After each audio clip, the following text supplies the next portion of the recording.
to this month's ideaSPACE Junior video. My name is Miss Caroline from the Coolidge Corner Library, and I am so happy that you have joined me today.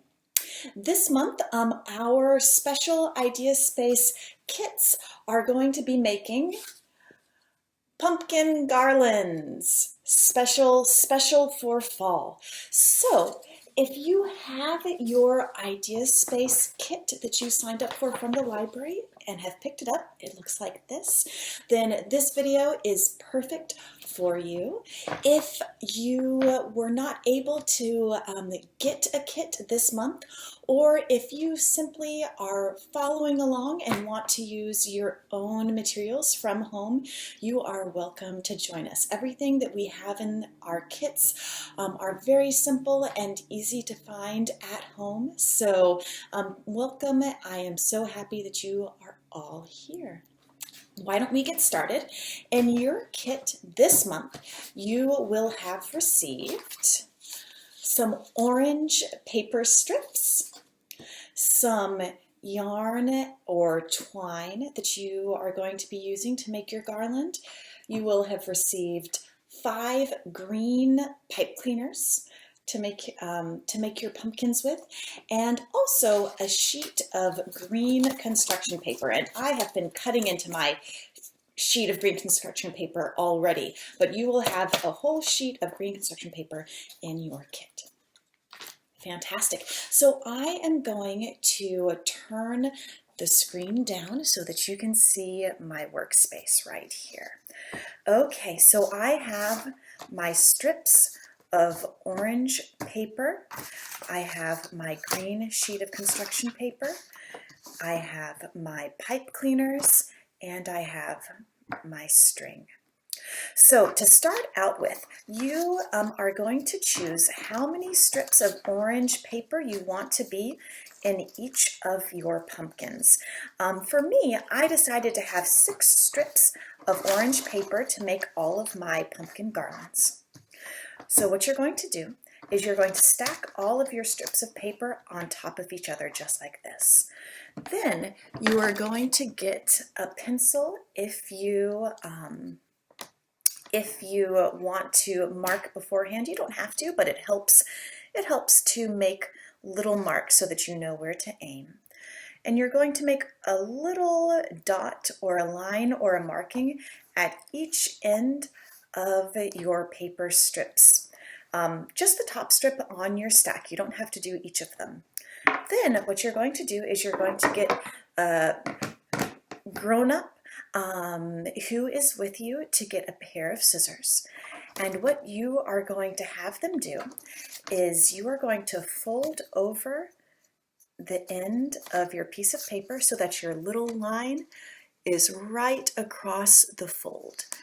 And then you are going to ask your grown-up to make a little slice along the line or the dot that you just made on the paper, but they are not going to cut all the way to the edge. They're only going to cut along the dot so that this strip at the very edge is solid, okay? Then once they've done that on one end, you are going to have them do the same thing on the other end. So once again, we are just folding over the end of the paper so that the little dot that you drew is right at the top of the fold. Then your grown-up is going to cut that slice, not all the way through to the end. You want this part to be solid, just on, you want them to only cut on the edge where you drew the dot right there, okay? Excellent. So then you can put the scissors away. Now what you're going to do is you're going to get one of your pipe cleaners. And this is super simple. You're just going to stick the end of the pipe cleaner through the slit that your grown-up cut in the paper, okay?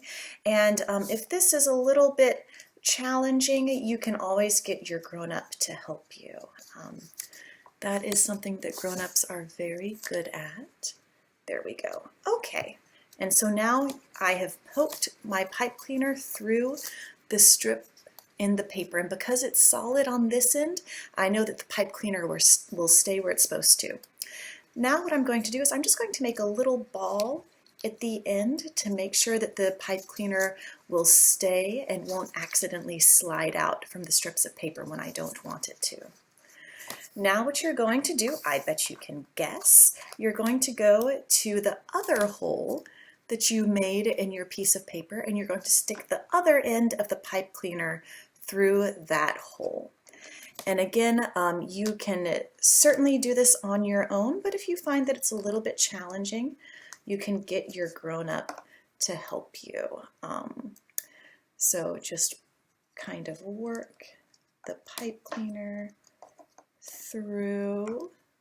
It may be that I didn't quite cut a big enough hole because I am actually having a little bit of trouble. If you find that happening, super simple to fix. All you need to do is line your strips up again and just make another cut with the scissors, maybe a little bit bigger so that it's easier to get that pipe cleaner through. Let's try again. And there we go. Okay, so now what I've done is I have put the pipe cleaner through the paper. It looks like this. What you're going to do is you're going to push down on your pumpkin strips until it looks like this. Okay. Then what you're going to do is you want your pumpkin to have a nice curly vine. So you're going to wrap the end of the pipe cleaner on the other side around your finger to make it curly like that. So it's a nice curly November kind of pumpkin. Now what you do is you spread out the pieces, the strips of paper, and you'll have a nice pumpkin right there. Perfect. Okay. There we go. Now the very last thing is that you want your pumpkin to have a nice leaf to sit on its vine right here. So you are going to get your green strip of paper, and you can kind of see already what I've been doing. You make an accordion fold so that it's folded over, and then trace a leaf shape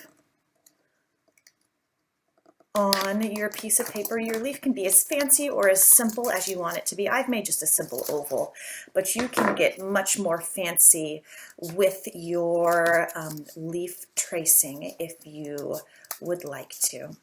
Then you get your grown-up to come back with their scissors and cut that oval out of your paper, and now you have lots and lots of leaves.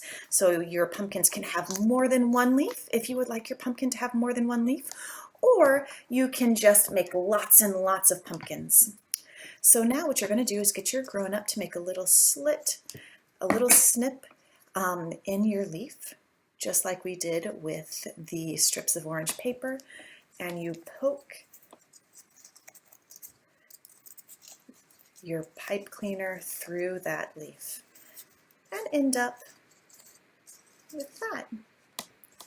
Very nice, very nice. The last thing that we're going to do, and this is only if you actually want to make a garland. You could also choose to just make a lot of tiny little pumpkins and put them on top of your bookshelf or your dresser or on your bedstand, whatever you choose to do. But I think I would like to make a pumpkin garland today with you.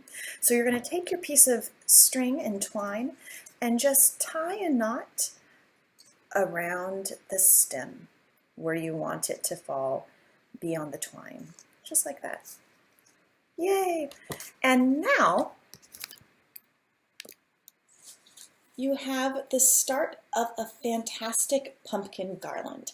You can make many more pumpkins and just keep stringing them along your piece of string just like this, and then you can decorate wherever you want in your home with these fantastic pumpkins that you just made. I'm going to straighten out, make my pumpkin a little bit neater.